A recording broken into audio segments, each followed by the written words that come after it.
तो दर्शकों को नमस्ते प्रणाम। मैं आपका अपना ठाकुर प्रखर सिंह और रात के 10 बज चुके हैं और कहानी का जो सिलसिला है बदस्तूर जारी है। आमतौर पे आपने न जाने कितने सीरियल किलर की कहानियां सुनी।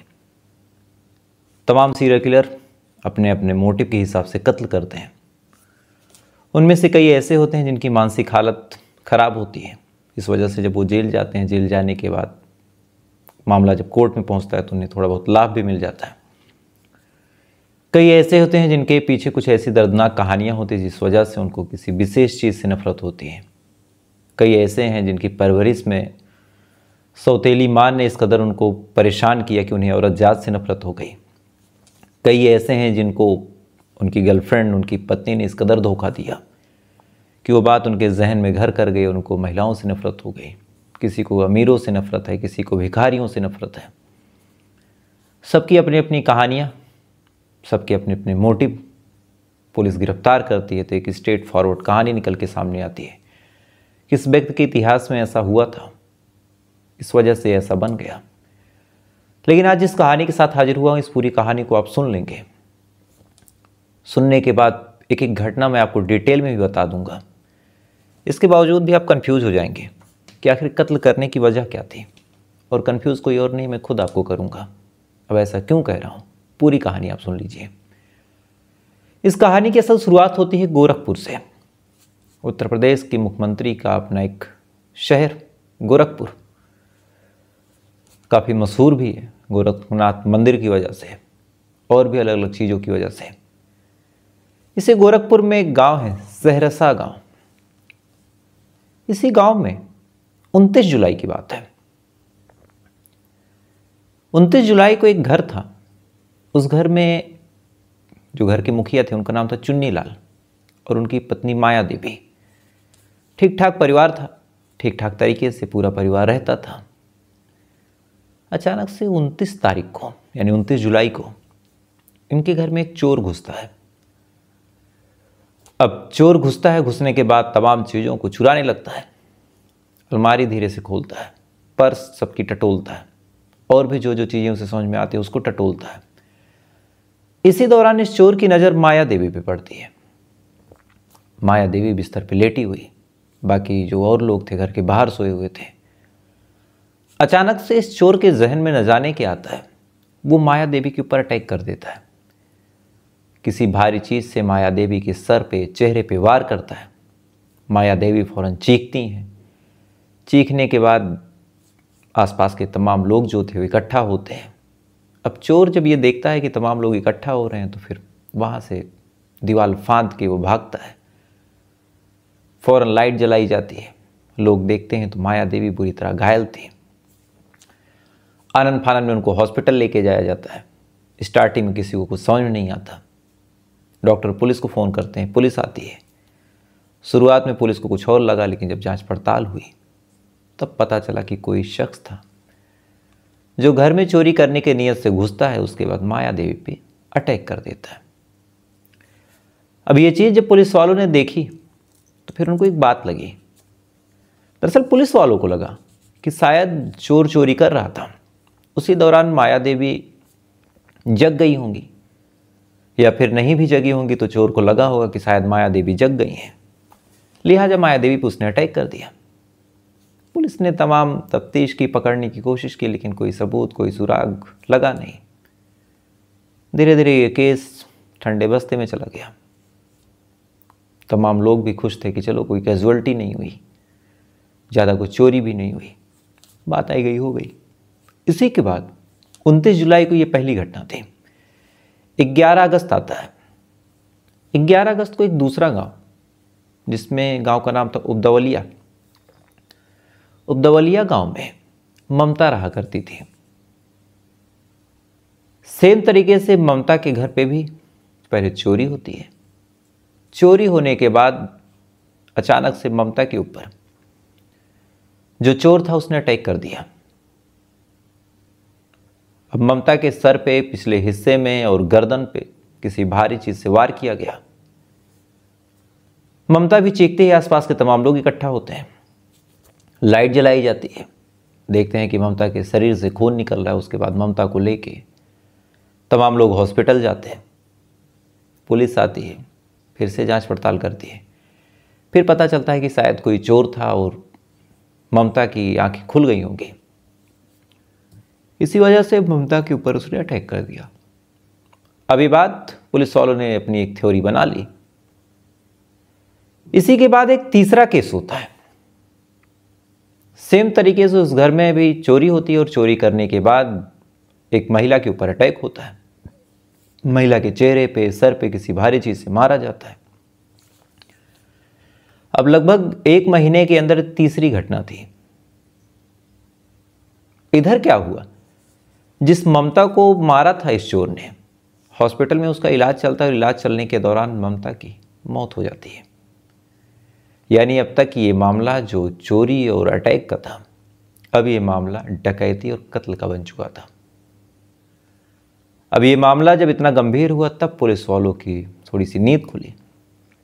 उन्होंने जांच पड़ताल शुरू की, तीनों मामलों को फिर से टटोला, तमाम सबूत इकट्ठा किए, जो चश्मदीद थे उनसे पूछा, जांच पड़ताल करी। तमाम चीज़ों को पड़ताल करने के बाद, तमाम तफ्तीशों को करने के बाद, सारे सबूत पे नज़र डालने के बाद ना ही कुछ खास चीज़ पुलिस के हाथ आई, ना ही पुलिस वालों से ये केस सुलझा। अगस्त के बाद फिर कोई घटना भी नहीं हुई। धीरे धीरे ये मामले भी ठंडे बस्ते में चले गए। ना ही ममता के कातिल का पता चला, ना ही माया देवी पे किसने अटैक किया था ये पता चला, और ना ही ये तीसरा मामला हुआ था उसके बारे में कुछ पता चला। अगस्त महीना बीत गया, सितंबर आया वो भी बीत गया, अक्टूबर आया वो भी बीत गया। अब 3 महीने से ना कोई घटना हुई तो पुलिस वालों को भी लगा कि चलो, जो चोर होंगे किसी दूसरे इलाके में गए होंगे, हमारी भी एक तरह से इज्जत बची, पीछा छूटा। इसके बाद 9 नवंबर आता है। 9 नवंबर को एक गांव में एक महिला रहा करती थी, शांति सिंह। सेम तरीके से शांति सिंह के घर में भी चोर घुसता है। शांति सिंह आराम से सो रही हैं, चोर आता है। शांति सिंह के घर में कुत्ता भी पाला था। इत्तेफाक देखिए कि चोर के आने के बाद भी कुत्ता सोता रहता है।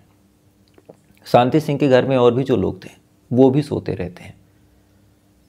शांति सिंह अपने पास 2 बच्चों समेत सो रही थी। अचानक से उनको कुछ आहट होती है। अब जैसे ही इनको आहट होती है, आहट होने के बाद ये टॉर्च जला के देखने की जैसे ही कोशिश करती हैं, अचानक से किसी भारी चीज़ से इनके बच्चों के ऊपर वार किया जाता है। एक माँ जब देखती है कि उसके बच्चों के ऊपर वार किया जा रहा है, फौरन बीच में आती है, तमाम वार को अपने ऊपर लेती है, चीखती है, चिल्लाती है।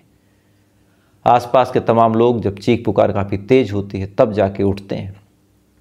उसके बाद इधर जो चोर था दीवार फांद के भागता है। फौरन शांति देवी को हॉस्पिटल लेके जाया गया, पुलिस को फ़ोन किया गया। जब जांच पड़ताल हुई तब पता चला कि कोई ऐसा था जिसने कुत्ते को और बाकी परिवार के लोगों को नींद की दवा दे दी थी। पुलिस वाले जांच पड़ताल करते रहे लेकिन फिर कुछ सबूत हाथ नहीं लगा।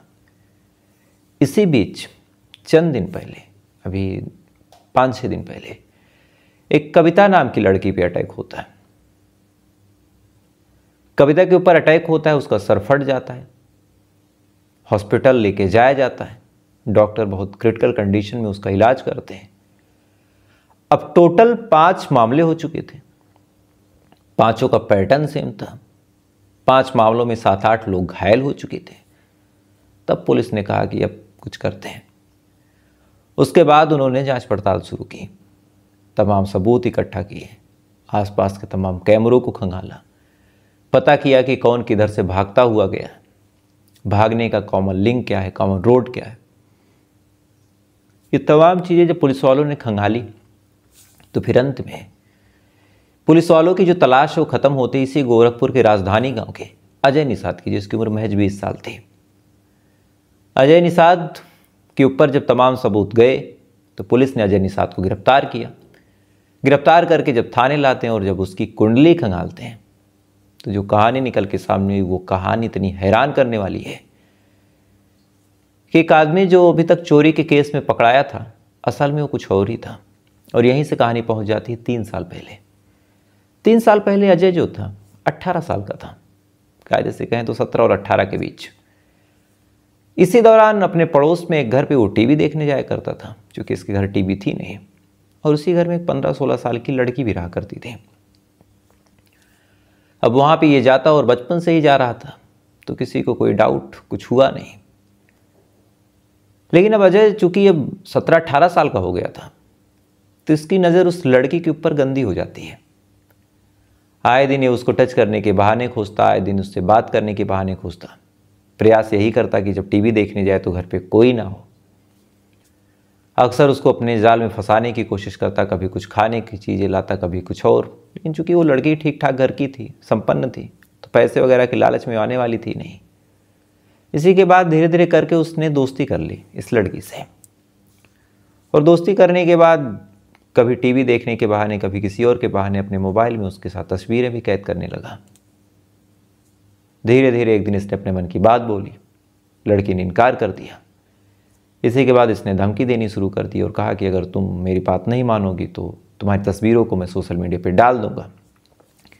तुम खुद सोचो, मैं तुम्हारे कमरे में टीवी देख रहा हूँ, एक ही बिस्तर पे हम तुम हैं, साथ में सेल्फी है, तो लोग क्या समझेंगे, मैं बता दूंगा तुम रूम में गई थी मेरे साथ। ये तमाम ब्लैकमेल जब वो करने लगा तो फिर लड़की ने अपनी माँ को बता दिया। अब माँ जब ये बात सुनती है, फौरन जो अजय निषाद है उसके घर पे उलाहना लेके जाती है। अजय निषाद के घर वाले उलाहना लेना तो छोड़िए, उसके साथ ही मिलके इन माँ बेटी को मारने पीटने लगते हैं। माँ बेटी हैरान। बहरहाल दोनों को घर आना जाना बंद हो गया। इसी बीच बदकिस्मती से एक दिन वो माँ थी नहीं घर पे और कोई था नहीं। अजय निषाद उस घर में आता है, उस लड़की को अकेला देखता है, उसके बाद उसके साथ ज़बरदस्ती करता है, उसके साथ रेप करता है। रेप करने के बाद धमकी दे के चला जाता है कि अगर तुमने किसी को बताया तो अच्छा नहीं होगा। इसके बाद लड़की रोती रहती है, माँ आती है, माँ को उसने तमाम चीज़ें डरते डरते बताई। माँ फ़ौरन पहुँच जाती है पुलिस स्टेशन, और पहुँचने के बाद वहाँ पे अजय निषाद के खिलाफ पॉक्सो एक्ट में कंप्लेन कर देती है। अब पॉक्सो एक्ट में कंप्लेन करती है। कंप्लेन करने के बाद, अब पॉक्सो एक्ट तो बहुत बड़ा केस होता है, फ़ौरन अजय निषाद को गिरफ्तार किया जाता है। गिरफ्तार करके उसको जेल भेज दिया जाता है और 2 सालों तक लगातार वो जेल में रहता है।